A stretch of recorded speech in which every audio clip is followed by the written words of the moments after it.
Always a pleasure having my next guest on the show. It's Brady Hiestand, who's got another big fight this time, August the 12th at UFC Vegas 78 when he takes on Da'Mon Blackshear. Brady, how are you? I'm doing great. How you doing, brother? I'm good, man. Nice to have you back. The first Yeah. thing that I noticed when I saw this fight announcement is that you're back at the Apex. I figured that has to be a little disappointing for you. You'd probably want to fight and compete in front of a packed stadium with a lot of screaming fans. Yeah, for sure. This can be my sixth fight in a row if you count all the fights on the Ultimate Fighter. So, it's a double-edged sword. I feel like I'm comfortable there and I know the whole routine. They they got it down to a science, the UFC. So it's gonna be familiar, which is good. But yeah, I want to start getting on these big cards, get in front of these crowds, make big statements, because I mean, the Apex is cool and all, but I want to start, progressing in my career, and I feel like getting on these bigger cards is where you do it. Yeah, no, for sure. That's exactly what I was thinking. I know Damon pretty well. He fought up here in my neck of the woods. I was lucky enough to commentate one of his fights up here in New England. He's a well-rounded fighter. He's a good Nice. fighter. When you first heard the name, what did you immediately think of the opponent? I was actually pretty stoked. I think, like you said, he's a well-rounded fighter. He's got good grappling. I know he's like a black belt in jiu-jitsu. And then he also has some pretty high-level striking. But yeah, I was more excited because the last couple fights I've had were just like pure strikers. Fernie has some good wrestling. Obviously, Dana had some good wrestling, but they were mostly like knockout artists. And so they're trying to like, punch and kick and just try to stay on the feet. So it's gonna be kind of interesting that this next guy is gonna be willing to grapple, which I'm kind of excited for. A little bit of a change up in opponent. But yeah, I'm excited. I love the matchup. I think I match up well, and I'm excited to go, show all my skills that I've been working on. I don't know if you watched his most recent fight. I'm sure you have, during tape study, but it was a finish win over Luan Lacerda. What did you take from that fight? You know, I took it with a grain of salt. I think Lacerda did a lot of bad things in that fight. I think he was making a lot of mistakes. Obviously, I think he gassed himself out like halfway through that first round for some reason. He looked tired. He looked so labored, and like honestly, he's going for those leg submissions, which a lot of people can pull it off, but he put himself in a bad position, and that's why he got TKO'd. So looking at that fight, obviously Blackshear had some good like defensive wrestling, defensive jiu-jitsu, but I was more unimpressed with the other guy. I like watching his other two fights in the UFC, like the one where he fought the younger brother, the Bastrop brother. Mhm. I think that was the best fight he's looked in so far that I've seen in the UFC.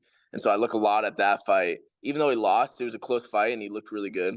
But yeah, I think he, like you said, he's well rounded. So he's got an answer for everything. It's just about going and putting on a show.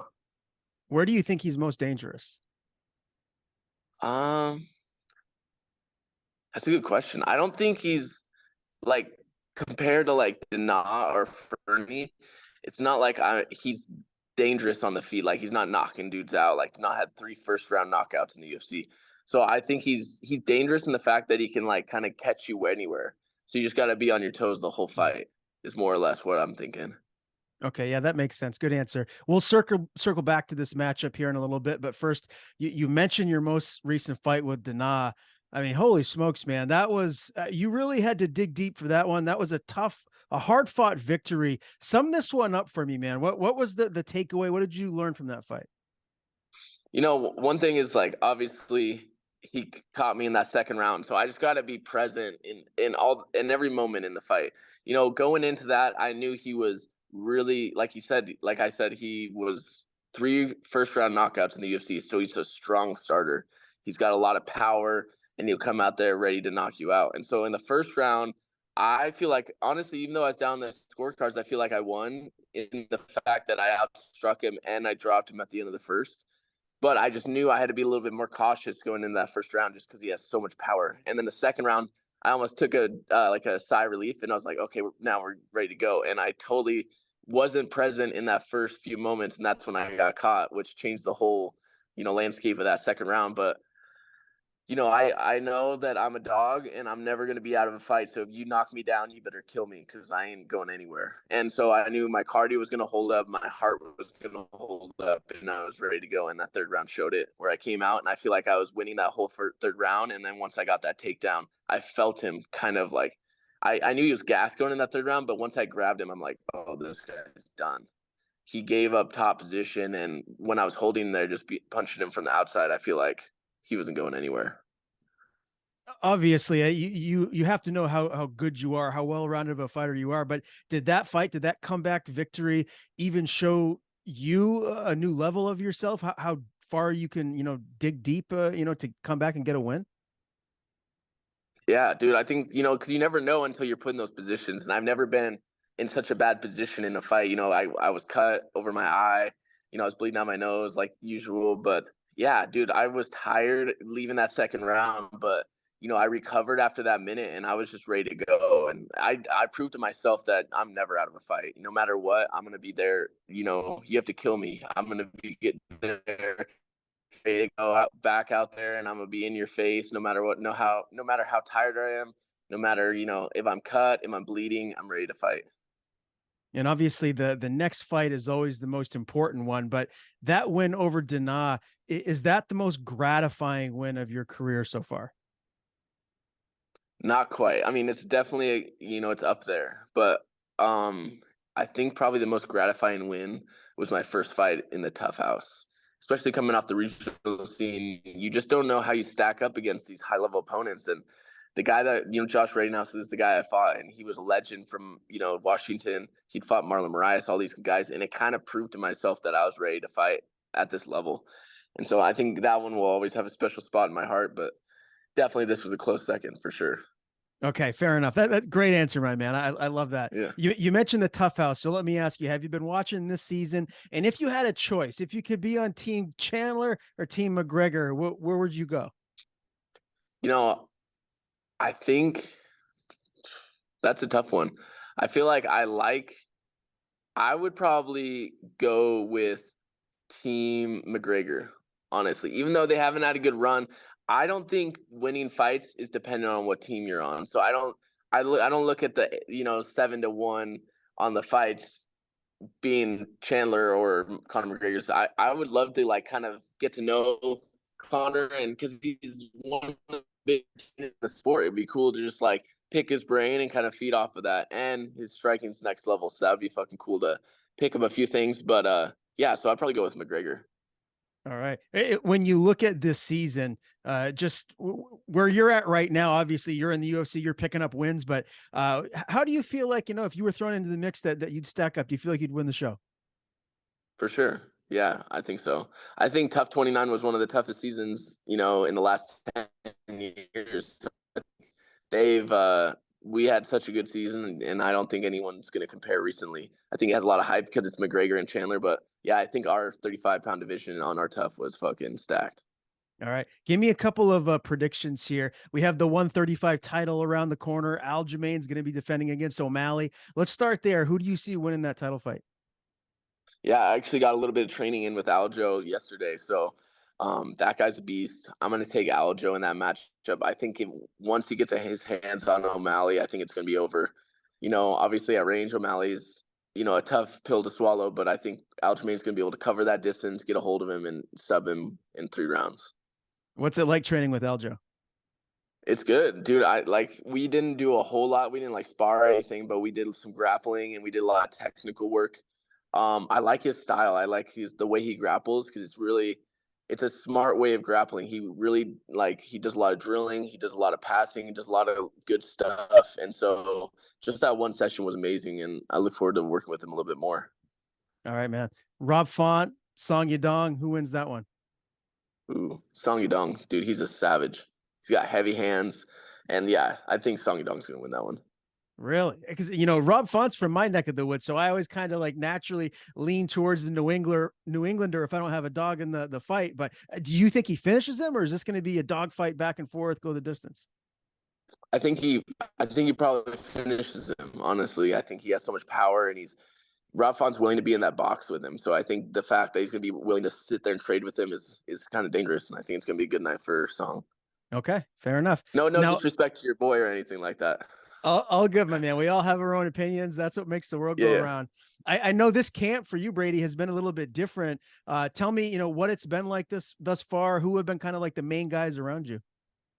Yeah, so I like it's similar, in the fact that I always have my team around me. So I got my coach Rick Little, Mike Chiesas around, Ashton Charlton. So we're always traveling together, but we've done most of it out here in Vegas. And so I've got a lot of good working with guys my size like Marab. I got a session with Aljo yesterday, a guy named Vince Morales. He was in the UFC. And so get a lot of good workout with good partners out here in Vegas, but the core group stays the same.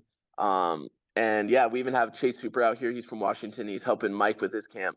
So yeah, I think that's the main difference. Mike are both in camp. He fights next weekend, so it's a little bit different in the fact that we're kind of working around both of our schedules. But hey, we're making it work. Yeah, Chiesa and Kevin Hall, and I can't wait for that fight. Analyze that for me. Take the friendship, the teammate with Chiesa out of it. When you just look at the fight objectively, how do you see the fight playing out? It's hard to take yourself out because I've been around Mike my whole career, so that's a hard one. But if we just look at the way fights have gone in the past for both of them, obviously Mike loves being on the ground. He likes grappling people, subbing people, all that good stuff. And Holland is susceptible to getting submitted. Obviously, the Hamza fight, and he's got taken down, wrestled by what's his name, Brunson, Yeah. and so I think that's how it goes. I think Mike moves around with him, maybe even lands a few shots on the feet, ends up taking him down, and ends with sub. I think he looks really good this camp. He looks solid, and I think he's ready to go out there and shut up a lot of haters. Yeah, I could totally see that happening. Nothing but respect for Michael Chiesa in the cage and on the mic too. He's very good in his analyst role as well. I wanted to ask you Yeah. too, Brady, because your last fight, as we did talk about earlier, was in April.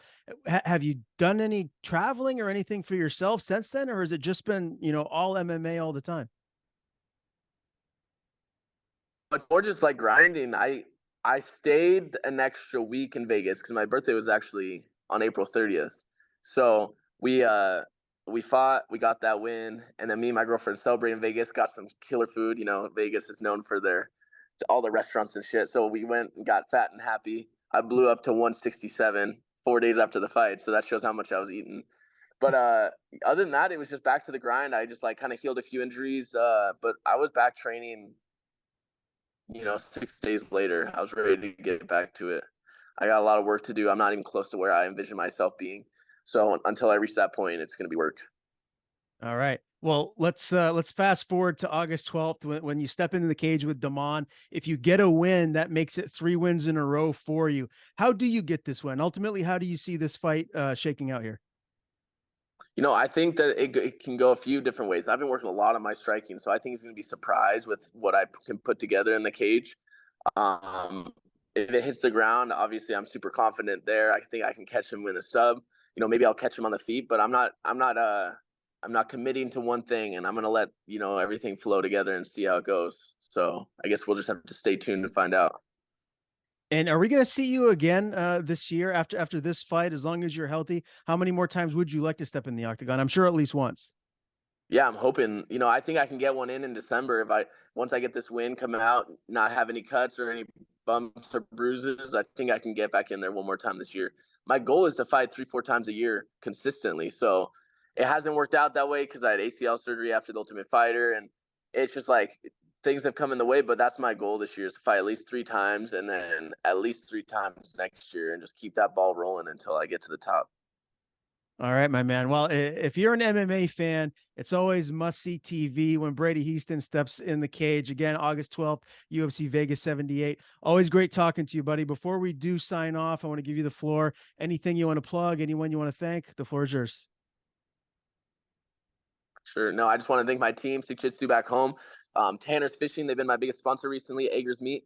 But yeah, just follow me at Brady_Bam Bam on Instagram and Brady Hiestand1 on Twitter. But yeah, stay tuned. August 12th, we're going to go out there and put on a show and get a performance bonus.